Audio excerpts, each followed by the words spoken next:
На тројцата судии во апелација, Бојан Јовановски им покажуваше авионски карти и резервации за вила во Миконос, за да ги увери дека на 15 јули, кога беше уапсен, не планирал да бега. Туку одел на 7-дневен одмор. А дека нема ни сега да ја избега ако биде пуштен од притвор, одбраната уверуваше со гаранција во имот, вреден 143.000 евра, дел од куќа и локал. Таа гаранција е од неговите најблиски роднини, од неговата мајка, која што ја има добиено по пат на наследство, и од неговиот неподвижен, повторувам, неподвижен братучет, прв братучет, кој што се сигурни дека обвинетиот нема да се даде во бегство и затоа ја дава таа гаранција.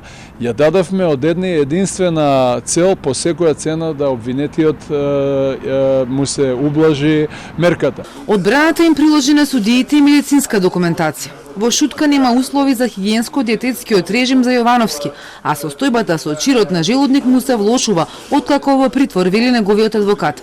Боки 13 пак им рече на судиите дека неговата здравствена состојба станала како шпанска серија. Голем дел од говорот беше насочен против обвинителката што го гони Вилма Русковска. Ја нарече адвокат на двете мафии во Македонија.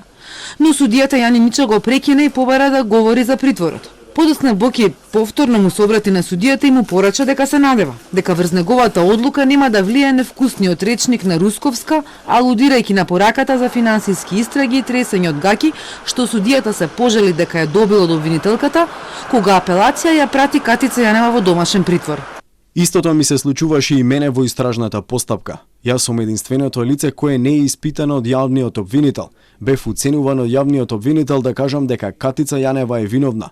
Ми рече дека сака да ја бетонира Фросина Ременски, бидејќи е пратеник, но нема доволно докази, па јас тоа да го потврдам.